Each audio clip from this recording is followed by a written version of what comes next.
Halo, apa kabar anak-anakku semua? Pada kesempatan ini kita bertemu kembali di mata kuliah profesionalisme bidan. Ya. Adapun topik yang akan saya sampaikan di kesempatan hari ini mengupas tuntas terkait kode etik profesi bidan. Sebelumnya kita sudah belajar terkait apa itu etika, apa itu moral ya. Sekarang kita akan masuk terkait konten kode etik profesi bidan. Sebelum memulai, mari kita berdoa menurut agama dan keyakinannya masing-masing. Berdoa dimulai.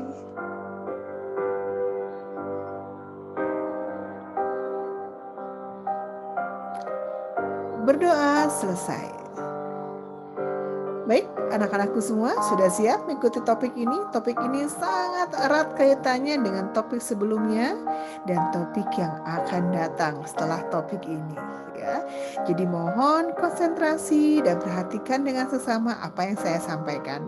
Jika ada pertanyaan, silakan saudara sampaikan di kolom Google Classroom yang telah disiapkan.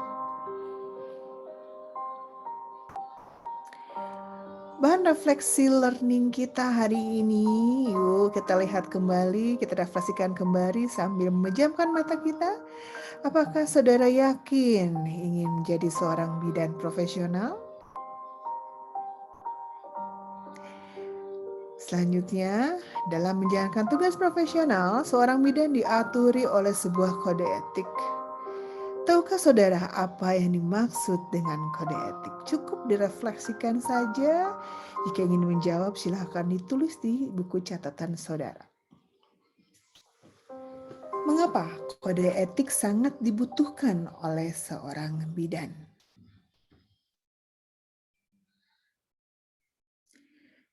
Baik, selanjutnya kita akan masuk ke dalam learning outcome, di mana harapannya saat proses pembelajaran ini saudara mampu menjelaskan kembali, memahami tentunya terkait kode etik profesi bidan. Apa itu tujuan kode etik? Ada sedikit sejarah kode etik profesi bidan dan kode etik bidan nasional maupun internasional. Keempat poin ini merupakan hasil luaran yang akan saudara peroleh ketika saudara menyelesaikan materi hari ini. Sudah siap? Yuk kita lanjut ke pengertian kode etik profesi bidan. Pengertian kode etik. Kode etik sering dikaitkan dengan norma-norma setiap profesi dalam melaksanakan tugas profesinya dan dalam hidupnya di masyarakat. Tuntutan bagi anggota profesi dalam melaksanakan kode etik ini erat kaitannya dengan proses pengabdian. Bagaimana seorang anggota profesi bidan melakukan pengabdian dalam pelayanan kebidanan. Umumnya, kode etik ditetapkan oleh organisasi profesi sendiri tentunya dalam sebuah kongres. Ya. Kode etik menjadikan self-regulation dari organisasi profesi. Dalam pelaksanaannya, kode etik profesi ini harus diawasi dan terkontrol. Oleh siapa? Oleh organisasi profesi tentunya. Sebelum lanjut, apa itu kode etik profesi bidan? Profesi diadaptasi dari bahasa Inggris yaitu profession yang berasal dari bahasa Latin atau professus, di mana kedua kata ini memiliki arti yang sama, yaitu mampu atau ahli di bidang tertentu. Ini maaf ya kalau tulisannya rada kacau sedikit ya. Profesi sendiri adalah suatu pekerjaan yang membutuhkan keahlian tertentu yang didapatkan dari jenjang pendidikan, di mana umumnya berkaitan erat dengan pekerjaan yang didukung dengan kepribadian dan sikap profesional tentunya. Lalu apa itu bidan? Kembali lagi ke definisi bidan ya. Bidan adalah seorang perempuan yang lulus dari pendidikan bidan yang diakui pemerintah dan organisasi profesi di wilayah negara Republik Indonesia tentunya, serta memiliki kompetensi dan kualifikasi untuk diregister, sertifikasi dan atau secara sah mendapat lisensi untuk menjalankan praktek kebidanan.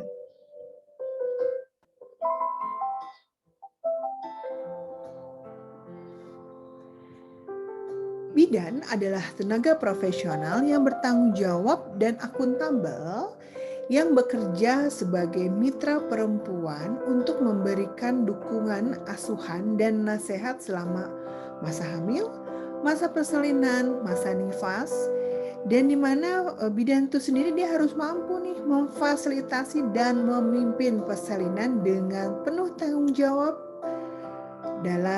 Kemudian bidan juga harus mampu memberikan asuhan kepada bayi baru lahir, ya, bayi neonatu, balita, ya. Kemudian juga bidan harus mampu melakukan upaya pencegahan dengan upaya promosi kesehatan, kemudian deteksi komplikasi baik itu pada ibu maupun anak, dan akses bantuan medis yang bersifat kegawat daruratan.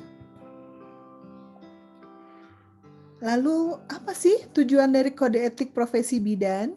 Nah, tujuan kode etik profesi bidan terbagi menjadi 4. Yang pertama, tujuan dari kode etik adalah menjunjung tinggi martabat dan citra profesi. Jelas, kode etik bidan adalah menjaga martabat anggotanya, menjaga citra profesi dari anggotanya. Yang kedua, tujuan dari kode etik bidan adalah menjaga dan memelihara kesejahteraan para anggotanya. Ya, ada perlindungan di situ, perlindungan hukum di situ. Jadi anggotanya juga harus mentaati aturan-aturan yang berlaku di dalam kode etik profesi bidan.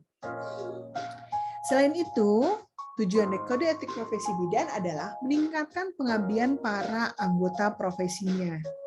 Ya, meningkatkan mutu profesinya. Ini terus mengingatkan supaya ilmu yang dimiliki tidak ketinggalan zaman berdasarkan evidence based, kemajuan, terus berkembang mengikuti perkembangan iptek. Ya. Selanjutnya kita akan mengupas kenapa sih harus ada kode etik profesi bidan. Siapa sih yang menyusun kode etik profesi bidan? Sejarah singkat terkait terbentuknya kode etik profesi bidan di Indonesia pertama kali disusun di tahun 1986. Kode etik profesi bidan itu disahkan di dalam Kongres Ikatan Bidan Indonesia ke-10 di tahun 1988. Proses petunjuk pelaksanaan ini akhirnya dirapatkan dan disahkan dalam acara Rakernas IBI tahun 91. Kode etik bidan jelas karena bidan ini bukan hanya di Indonesia, bidan ini juga ada di luar negeri dan ada ikatan bidan di luar negeri yang kita sebut dengan ICM, sedangkan di Indonesia ada ikatan sebutannya dengan istilah IBI, Ikatan Bidan Indonesia. Apa saja sih kode etik bidan di Indonesia ya sebelum kita masuk ke kode etik bidan internasional. Kode etik bidan di Indonesia terdiri dari 7 poin. Ya, ingat ya. Kode etik bidan di Indonesia terdiri dari 7 poin. Apa saja itu? Yang pertama adalah kewajiban bidan terhadap kliennya. Apa ya kewajiban bidan terhadap kliennya? Ternyata kode etik bidan di Indonesia berkaitan erat dengan kewajiban bidan terhadap kliennya. Ini perlu diperhatikan dan perlu diketahui oleh calon bidan maupun anggota profesi bidan tentunya. Dalam menjalankan tugas kewajibannya, terdapat 6 butir yang harus bidan ketahui.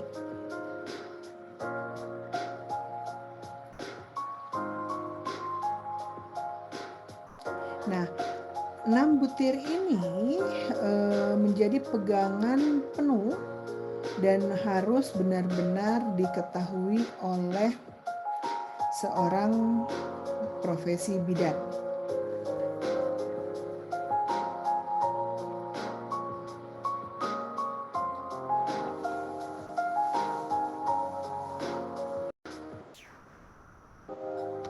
Nah, Jadi apa saja 6 butir dari kewajiban bidan terhadap klien dengan masyarakat? Yang pertama, setiap bidan senantiasa harus menjunjung tinggi, menghayati, mengamalkan sumpah jabatannya dalam melaksanakan tugas pengabdian. Yang kedua, dalam menjawab kewajiban bidan ini, seorang bidan juga harus menjalankan tugas profesinya dalam menjunjung tinggi harkat dan martabat kemanusiaan yang utuh dan memelihara citra bidan. Poin ketiga, setiap bidan dalam menjalankan tugasnya senantiasa harus berpedoman pada peran, tugas, dan tanggung jawab sesuai dengan kebutuhan klien, keluarga, dan masyarakat. Keempat, setiap bidan dalam menjalankan tugasnya harus mendahulukan kepentingan klien, menghormati klien, menghormati hak-hak klien, menghormati nilai-nilai yang berlaku di masyarakat tersebut. Poin kelima dari kewajiban bidan ini terhadap kebutuhan klien dan masyarakat, setiap bidan dalam menjalankan tugasnya senantiasa harus mendahulukan kepentingan klien, keluarga, dan masyarakat dengan identitas yang sama sesuai dengan kebutuhan berdasarkan kemampuan yang dimilikinya. Dan yang keenam, yang terakhir, setiap bidan senantiasa harus mampu menciptakan suasana yang serasi dalam hubungan pelaksanaan tugasnya dengan cara mendorong partisipasi masyarakat untuk meningkatkan derajat kesehatan secara optimal. Poin selanjutnya dari Kode Etik Bidan Indonesia adalah kewajiban bidan terhadap tugasnya. Ini terdapat 3 butir. Apa saja dari 3 butir tersebut? Yang pertama, setiap bidan senantiasa memberikan pelayanan paripurna terhadap klien, keluarga, dan masyarakat sesuai dengan kemampuan profesi yang dimilikinya berdasarkan kebutuhan klien, keluarga, dan masyarakat. Setiap bidan juga berhak memberikan pertolongan dan mempunyai kewenangan dalam mengambil keputusan khususnya terkait dengan tugasnya termasuk keputusan mengadakan konsultasi ataupun rujukan. Poin ketiga, setiap bidan harus menjamin kerahasiaan keterangan yang dapat dan atau dipercayakan kepadanya kecuali bila diminta oleh pengadilan atau diperlukan untuk kepentingan klien. Ya. Ini 3 butir yang menjadi kewajiban bidan terhadap tugasnya. Jadi jelas ya, kalau kode etik bidan di Indonesia itu lebih memprioritaskan keselamatan klien dibanding kepentingan bidan itu sendiri. Poin ketiga adalah kewajiban bidan terhadap sejawat dan tenaga kesehatan lainnya. Ini terdiri dari 2 butir. Butir pertama, setiap bidan harus menjalin hubungan dengan teman sejawat untuk menciptakan suasana kerja yang serasi. Tidak boleh ada musuh-musuhan, sirik-sirikan, nggak nyaman, saling ngomongin di belakang, itu sudah tidak boleh karena itu merupakan bagian dari kode etik bidan Indonesia. Yang kedua, setiap bidan dalam menjalankan tugasnya harus saling menghormati baik terhadap sejawat maupun tenaga kesehatan lainnya. Jadi tidak boleh kita membuka aib, tidak boleh kita membuka ketidaksesuaian dari rekan sejawat kita, khususnya pada saat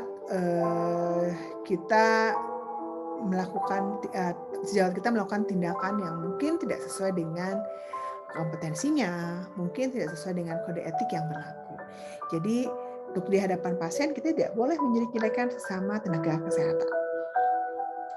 Selanjutnya adalah kewajiban bidan terhadap profesinya. Nah, kewajiban bidan terhadap profesinya ini ada 3 butir.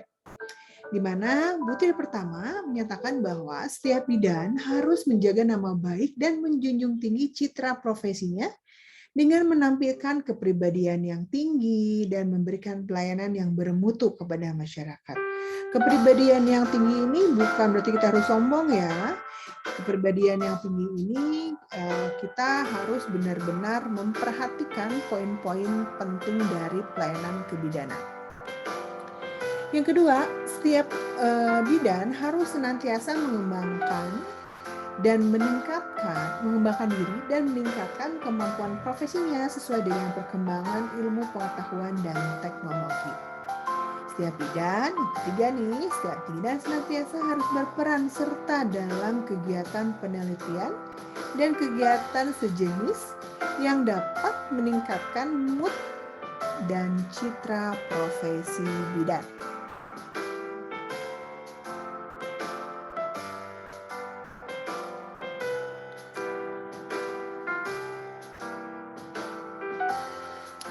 Baik, di sini kita akan lihat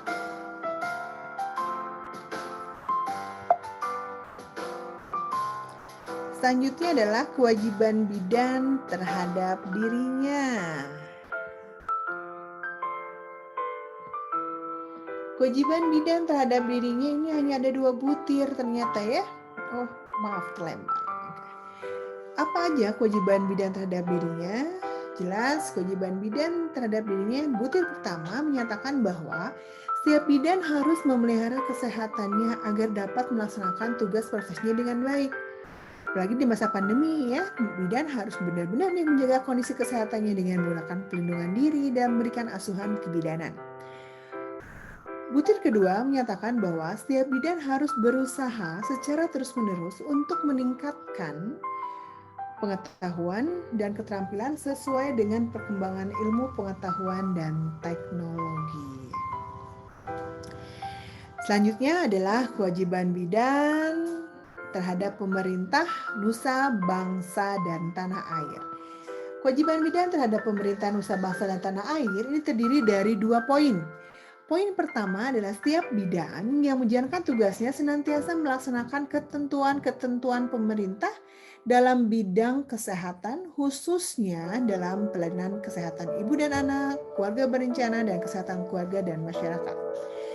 Butir kedua adalah setiap bidan juga harus melalui profesinya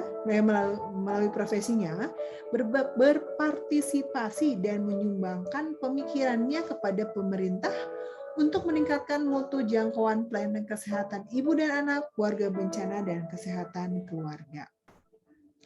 Dan yang terakhir adalah penutup, di mana penutup ini setiap bidan harus melaksanakan tugas sehari-hari senantiasa dengan menghayati dan mengamalkan kode etik bidan Indonesia.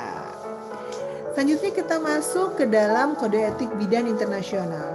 Di dalam kode etik bidan internasional di sini mengupas terkait bagaimana seorang bidan melakukan hubungan dengan perempuan dan klien, bagaimana seorang bidan menjalankan praktek kebidanannya, bagaimana seorang bidan melakukan kewajiban profesi bidannya, dan bagaimana seorang bidan meningkatkan pengetahuan praktek kebidanannya. Adapun perbedaan dan persamaan kode etik bidan nasional dan kode etik bidan internasional, persamaan dari kode etik bidan nasional dan internasional yang pertama sama-sama memelihara citra bidan dan nama baik bidan, menjunjung tinggi hak pasien, hak masyarakat untuk ikut berpartisipasi dan memutuskan pelayanan kesehatan yang mampu meningkatkan derajat kesehatan masyarakat secara optimal tentunya. Selanjutnya, bidan bekerja sama, berkonsultasi, dan melakukan rujukan dengan profesi lain. Itu menjadikan kode etik yang memang disahkan baik itu secara nasional maupun internasional. Kemudian, menjamin kerahasiaan terkait informasi juga sama. Dan terakhir, senantiasa mengembangkan diri dan terus meningkatkan kemampuan profesinya sesuai dengan perkembangan ilmu pengetahuan dan teknologi. Apa yang menjadi pembeda kode etik nasional dan kode etik internasional? Pertama, di dalam kode etik internasional bidan ini tidak dijelaskan bagaimana dia harus mendahulukan kepentingan klien dalam memberikan pelayanan kebidanan. Tetapi di dalam kode etik nasional itu dijelaskan secara rinci apa-apa saja yang harus dilakukan oleh seorang bidan dalam memberikan asuhan kebidanan. Yang kedua, pada kode etik internasional tidak mengkhususkan pada pelayanan KIA, pelayanan KB dan kesehatan keluarga, tapi di dalam kode etik nasional itu dituangkan secara jelas. Kemudian poin ketiga, pada kode etik bidan internasional, bidan bertindak sebagai role model atau panutan, sedangkan pada kode etik bidan nasional tidak dijelaskan bagaimana seorang bidan dijadikan sebagai role model. Terdapat beberapa prinsip dari baik itu kode etik nasional maupun kode etik internasional yang pada dasarnya adalah prinsip dari kode etik itu adalah menghargai hak dan martabat manusia, memperbaiki status diri baik itu manusia itu bagaimana cara menghargai manusia, bagaimana kita dihargai oleh manusia itu sendiri. Kemudian mampu menopang pertumbuhan dan perkembangan kehidupan dari manusia itu sendiri. Jadi jelas bahwa di kode etik itu ada hubungan bagaimana bidan dan klien menjalankan ada hubungan antara bidan dan klien ketika bidan itu menjalankan perannya sebagai tenaga kesehatan. Ini benar-benar harus diperhatikan karena mau nggak mau ini pasti menjadi PR besar untuk semua anggota profesi karena ini erat kaitannya dengan tanggung jawab dan tanggung gugat yang dilakukan yang kita lakukan, terutama dalam kita memberikan asuhan kebidanan, itu erat kaitannya dengan tanggung jawab dan tanggung gugat ya. Karena setiap anggota profesi memiliki tanggung jawab karir ya, terutama untuk anggota-anggota profesi yang aktif dan dalam memberikan pelayanan kebidanan. Teratai hijau berbunga jingga menampak bintang di tepi jelaga. Wahai bidan sahabat wanita, kerja mulia menepak surga. Demikian yang bisa saya sampaikan terkait kode etik kebidanan. Semoga apa yang saya sampaikan dapat memicu adik-adik semua, anak-anakku semua, untuk menggali lebih dalam lagi, membaca lebih dalam lagi konsep dasar dari kode etik kebidanan. Selamat belajar. Wabillahi taufik wa hidayah. Wassalamualaikum warahmatullahi wabarakatuh. Sehat semuanya.